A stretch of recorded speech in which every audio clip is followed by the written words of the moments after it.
umaga. So ito naman gagawin natin, no. Magluto tayo nitong kulugbati. Ito. Yan.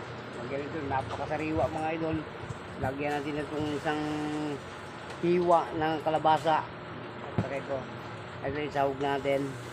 Hipon at saka konting karne mga idol. So ito ang gagawin na natin ngayon. Himayin muna natin itong lugbati. Ito. Napakasariwa nitong lugbati na ito. At saka ito, napakadami nito mga idol. Bilangin natin kung ilang piraso.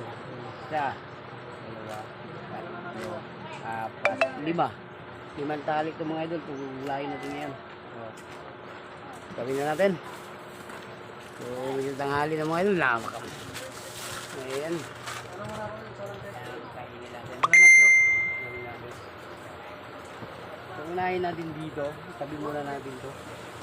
Tabi natin ito kayo. Tabi muna natin. So, unahin natin dito. Yung bati. Tabi natin. So, nabili nga natin ito. Para sa pagpili bawat isang tali. Kaya ito, tabi muna natin. Unahin natin. Kaya dapat sa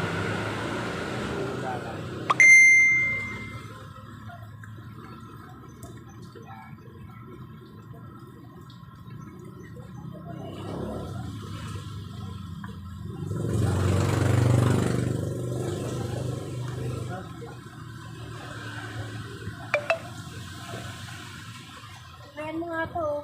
75.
oh.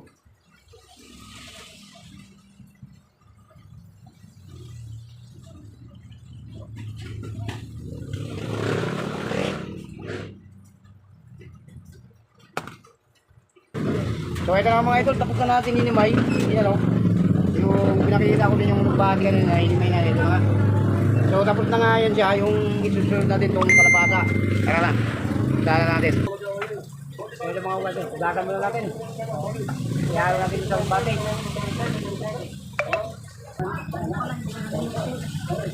Wow. Ito na mga idol, inugasan na natin. Itong pang-sound natin. Ito. Dala natin yung book.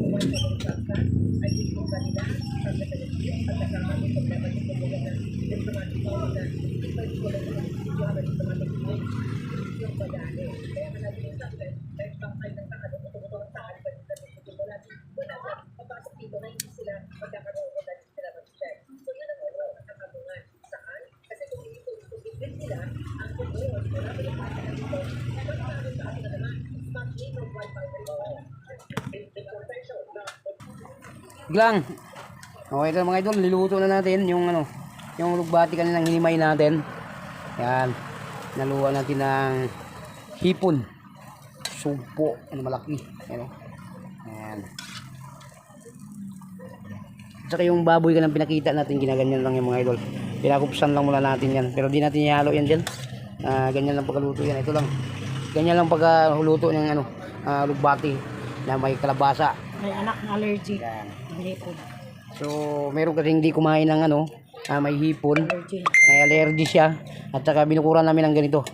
So, yan ang kainin niya. At saka ito, amin to. Yung may hipon. Kasi bawal kasi sa kanya yung may hipon, no? So, itong niluto natin. So, ito rin. Para sa anak ko to mga idol. Yan. Para sa amin to mag-asawa. Yan. Okay mga idol, dali tayo pagka matandok na natin yan, maluto na. So ito na nga mga idol, naluto na oh, di ba? So ito yung ginawa nating ulugbati kanina, ito na naluto na oh. Wow, sarap mga idol. Oh. Yummy. Ito yung ginawa nating ulugbati kanina mga idol. Di ba? Sarap, tikman natin sabaw mga idol. Grabe. Sarap mga idol. So ano pa mga idol, hanggang dito lang video natin. Maraming salamat. God bless. Kung sino man nakapanood itong video na to, like and share lang mga idol para malaman natin kung saan makarating itong video natin. Bye-bye na po.